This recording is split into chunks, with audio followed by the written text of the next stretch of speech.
going to talk about the poem Hawk Roosting by Ted Hughes. I suppose on the surface, when you read it through, first of all, it's a really powerful description of a hawk in a tree, and it's kind of the thought process. Ted Hughes imagines the thought processes that might go through that bird's mind in looking down on the earth. What do we think about it? Yeah, I think on the first reading of it, it's exactly what you think of, and you start to think of the power of the hawk, and the power of the hawk as the bird of prey, looking down over the earth as if it is commanding everything and it's very much in control.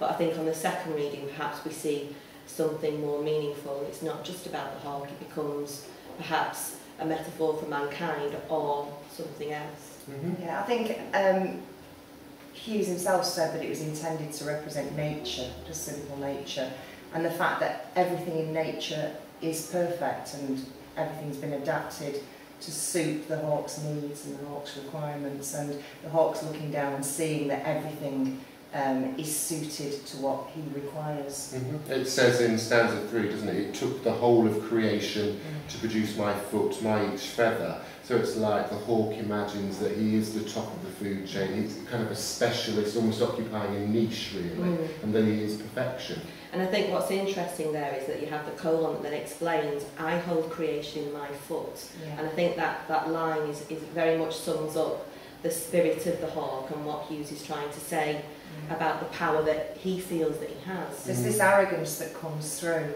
as if creation has been created for the hawk, and the hawk doesn't see himself as part of creation but sort of above it. So there's this lack of awareness of any other sort of creator above him. And I think it's this arrogance that leads into the metaphorical interpretations that a lot of people... It's interesting because it is about, the first part of it, the first 3 stanzas are about creation, but then the final 3 stanzas, this theme of destruction sort of creeps in, so that there's kind of the juxtaposition of creation and destruction represented by the hawk. It gives the hawk a sort of godlike quality because God is responsible for creating and for destroying. I mean, you've mentioned that some people see the poem as being a metaphor for this cruel dictator. Why do we think that? What clues do we have that, you know, some people might interpret it in that way? I think it's the fascination with death, having this control, having this ultimate power over people's lives. It can lead people to draw parallels between dictators that we've all known about in the 20th century, perhaps. And I think also the last line of the poem, I'm going to keep things like this, it certainly sums up the essence of what the hawk thinks of himself and thinks of his power. And I think that also perhaps sums up the idea of the dictator and linking it into an idea perhaps of conflict and why it's in this collection. Because the hawk's prey has no say in the state of affairs, and in the same way a dictator's subjects don't have any say because there's no democracy. And I think line 14 where it says, I kill where I please because it is all mine as well, kind of captures that as well. So what do you think about the way that Hughes has used language to create this image of the hawk within the poem? I think there's a strong sense of quite a lot of sophisticated language in this poem, and I think that is deliberately being used to convey the idea of the hawk's power, of the hawk's intelligence. So we've got, you know, phrases like falsifying dream, air's buoyancy, there is no sophistry in my body. I think that's, you know, some of these choices, they are quite challenging, but I think it does communicate this sense of that the hawk is superior. Yeah, and certainly just picking up on line 15 there, sophistry meaning a false argument. You know, again, he's kind of underpinning his control, his power and his intelligence. It's very assertive. I mean, it denies any sort of falseness to the argument, because you've got the second line, no falsifying dream, and we've got the reference to sophistry. And the language is very confident, very assertive. In the penultimate stanza, you've got my flight is direct, no arguments assert my right. He sees himself as unchallengeable, and I think the vocabulary supports that. And I think it is quite a descriptive poem as well, using phrases like between my hooked head and hooked feet, or my feet are locked upon the rough bark. So I think Hughes is really helping a reader to just capture that moment within the poem, the description of the hawk perched, ready to swoop down upon its prey. Yeah, and there is violent language as well. I mean, it's a poem about death as well, and it's death that's inflicted by the speaker. So you've got "my manners are tearing off heads," the bones of the living. You do get this quite violent feel to it throughout, that it's presented in a very matter-of-fact way that requires no argument. This is the way things are, and it's presented in a way that's just routine to this hawk. And I think it's the way he's anthropomorphised the hawk into this character. It's really convincing. You could almost imagine a hawk having these thoughts and being so single-minded in its determination. And I think that picks up on the idea, if you think of it in the context of Hughes, that he does have this, fascination with nature. He's written about nature a lot, and that one of his beliefs is this idea of animism, where spirits do live inside of all parts of nature, and I think that he does give a very strong sense of the spirit that is within the hawk, and I think that is why it lends itself to, is this a comparison about man? Is this language and this description, is it about mankind? And I think that would be your first obvious point, but then, as you said earlier, actually it just comes back to nature. Yeah.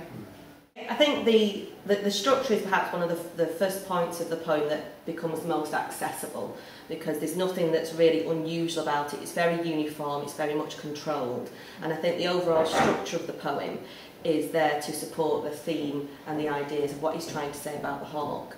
So you've got a very uniform structure, perhaps supporting the idea that he's very much in control.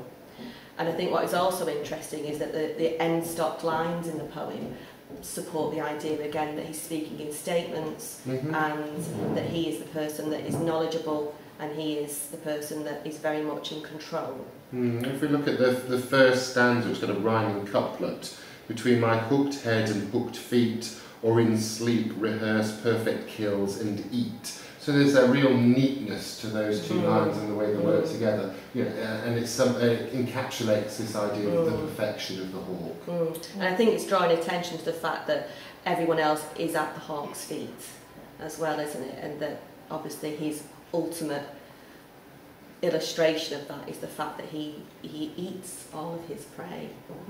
I mean, they're very simple, straightforward statements, really, and it's a statement of his identity, and he brooks no argument and doesn't need to qualify or justify who he is.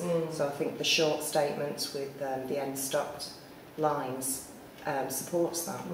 What do you think of line 5? I think that's very interesting in terms of the exclamation mark, the convenience of the high trees. And for me, that really captured his kind of cocky voice and, real arrogance coming across. The trees exist to service his needs. And the word convenience as well. Despite the fact that they've been around a lot longer than he has, they exist to service him, as does the air and the sun's rays. Almost as if they were waiting for the hawk to arrive to give them purpose. And I think that's supported by the end line of that stanza: the earth's face upward for my inspection. Again, it's all about nature being there for his convenience, isn't it? When I first read the poem, I did feel that it was just about nature, but obviously we're being directed to look at it under the umbrella of conflict. And I think as you read it through, you do see these possible characters emerging from it that you recognise. One that struck me was with the pleasure of the hawk that the hawk takes in killing. It just reminded me of the camp commandant in Schindler's List, standing at the top of his tower and shooting people just for fun. And it's that power and for me, it's that duality of the meaning, I suppose, that for me makes a poem quite powerful. It could be a poem that's just about the hawk and nature and works perfectly well, but I also like the possibility that Hughes is saying something more metaphorical about the condition of man. And I think when you look at it in the context of the other poems in this particular cluster of poems in the anthology, that helps to heighten that possibility. I enjoy the fact that Hughes does write so much about nature, and I enjoy the fact that he takes such time to explore the idea of animals having spirits and that everyone is. The idea of nature being alive, you know, every part of nature, and it's not just alive in what you see on first looking at things. It's that things have got a nature and a life that we don't see, and that animals are thinking, and there's a thought process, and I think that's really interesting. Because as you know, as humans, as man, we sometimes assume, perhaps like the hawk, that all of creation is made for us, Absolutely. and we have the right to do as we please. And I think that perhaps is linking into the idea of the conflict cluster in the arrogance of man to take over, the arrogance of man to destroy. So interesting that this is the final poem in the cluster then. You know, all the other poems have been directly about man. Maybe this questions, Hawk Roosting questions man's assumption that the reality is soul preserved. Yeah, absolutely. And that perhaps there needs to be more consideration of the impact that we're having on the natural world. I think Hawk Roosting is an interesting poem to contrast with the other poems in the cluster, and one of the principal reasons for that is that the lack of emotion that comes when we're talking about death and destruction. It's a very cold poem, and there's very much no thoughts of consequences to actions. So seeing it as being different to the others rather than trying to make false similarities and comparisons. Yeah, it's very much from the perspective of a killer. And somebody who doesn't have a conscience about killing, whereas a lot of the other poems are very much about the victims, whether they're soldiers or other people who are involved in conflicts, who perhaps don't have a choice or perhaps are driven by higher motives. So we see in poems like Bayonet Charge, also by Ted Hughes, or Belfast Confetti or Mammoth's Wood, the impact upon individuals of perhaps somebody who is of the mindset of the hawk in Hawk Roosting. Yeah, and also in Poppies we see the effect on the families, the wider effect of conflict and of killing, which he doesn't take into account at all in Hawk Roosting.